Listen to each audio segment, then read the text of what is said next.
Well, good morning, everybody. Welcome back to the Morning Blend. It's Tuesday, January 21st. Right? We like saying dates on I know. the show. So Apparently, it's a very Tuesday. important. It is. It's a Tuesday. It kind of feels like a Monday because many of us, or at least some of us, had Martin Luther King Jr. Day off. So a great day to sort of recognize what he was able to do for us. So here we are on Tuesday, and a major celebrity was on Good Morning America this morning. It's bitter. It's not bittersweet. It's bitter, actually. It is, and a lot of people have been wondering what was going on with Ozzy Osbourne, the Prince of Darkness. I mean, I think he's had an impact on so many people's lives. He's the great performer, and unfortunately, he has been diagnosed with a form of Parkinson's disease. And it's been a year since he was originally diagnosed, and a lot of people were speculating that something was wrong with him, but he hasn't come publicly out with this until today, doing this interview with Robin Roberts. Well, remember a year ago, or whenever that was, he had a fall that had postponed his tour, and people were very disappointed about it, and he was saying, you know, have some patience with me, but he, like I said, sat down with Robin Roberts this morning, and here's what he and Sharon had to say.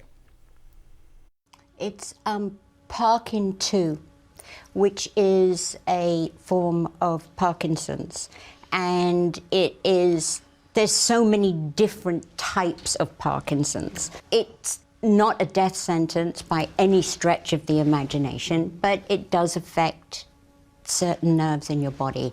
And it's like you have a good day, and then a really bad day. A year ago, next month, I was in a shocking state. It's so horrible, and nerve pain is just excruciating. And Robin Roberts was saying that she, you know, spent the day with them, and then even just in the hours that she was with Sharon and Ozzy, that you could see just the ups and downs of the pain. So kind of a somber way, I guess, to start the show, but I know, but it's such a big deal. Yeah, let's continue talking about aging a little bit because, you know, the midlife crisis, it turns out, is a real thing, and they've discovered the real age at which most people have their midlife crisis. So there was a new study done, and they said on international happiness that in developed nations, people are most miserable at age 47.2. I like the .2. I don't know why they had to include that. Right. Well, maybe it's just right before we're heading into spring and they're just hanging on. They realize things aren't so great. But I mean, I think it's brought on by a couple of things. I mean, obviously at that age, there are changes in your life. Maybe you have an issue going on with your spouse, or maybe a parent who's just diagnosed with something or got sick. But there are also hormonal changes that happen. So I say bulk up on chocolate, take a yoga class, prep for this. Get some testosterone treatment if you have to. Something. But the good news is it doesn't last forever, because they say that happiness returns to levels that we only see when we're in our 20s, when you're in your late 70s. Which again marks retirement, grandchildren, and just being able to do whatever the heck you want. Yeah, and hopefully a life full of good exercise, right? Because we all know this. Many of us don't really listen to the advice like me, but exercise helps you age better. It helps you feel better. And a very high profile released something to help us. Well, it gets that serotonin pumping, right? It just releases those endorphins. Also gives you very good arms, according to Michelle Obama.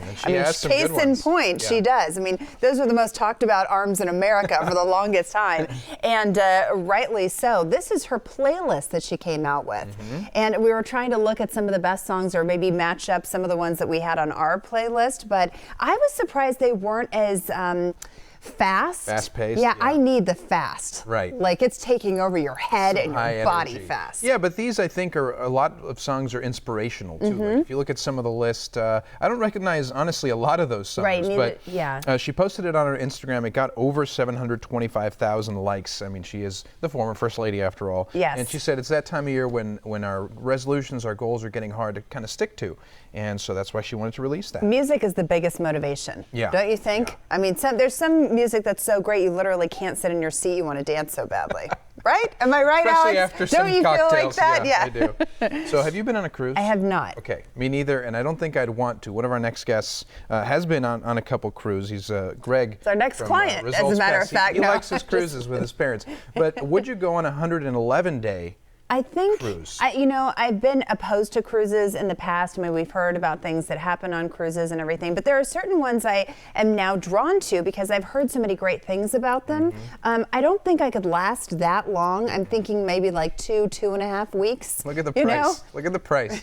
23 grand per person, and then they also have an option that's 245 days. That's $92,000 per person. So I'm going to say that I definitely wouldn't be able to last. I would say no. I would get cabin fever after a while, probably being on that thing. Unless Mickey Mouse was along with you for the ride. No? Mickey Mouse would be... I heard they have great would be dead DJs on Mickey Cruises, Mickey Cruise Lines. The Super Bowl is coming up. Alex, of course, reminded me. Yeah. Do you know who's in the Super Bowl this year? No, but I know who's not. It's the Patriots. The Patriots. The 49ers are in it, well, Alex, and that's excellent. all you need to know. Anyway, so we were talking about Super Bowl parties, and they're just great to go to anyway, even if you don't like the teams that are in it. Yeah. But there is a little boy who's doing a great thing, I think, that he is protesting the fact that Super Bowl is always, or I'm not even allowed to say Super Bowl, the big game is on Sunday, and that it should be moved to Saturdays. Now we're going to be fined hundreds of thousands of dollars. You're supposed to just say the big game. No, that's all right. So change.org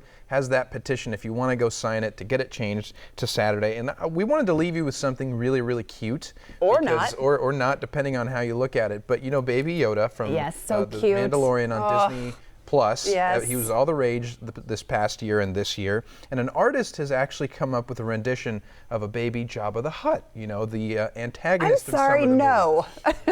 It looks like a disease if you were to look at it in a microscope. That like Mucinex thing on TV. Oh my gosh. Yeah, he does. And then had a baby. Yeah. Well, some people were saying too that I can't get that out of my head now. That he looks like that baby from the dinosaur show in the 90s. Do you remember that? The live action dinosaur? Right, if you're going to be positive about it. Yeah. Well, I don't know. There it is. Whoa. Good timing. Oh, It's very similar. I wonder if the artist got a little inspiration from this. I don't know. I just, if I saw that in the middle of the night walking down my hallway, I would be like, how cute. I'd be like, oh my gosh, we're moving. You would call, again, our next guest.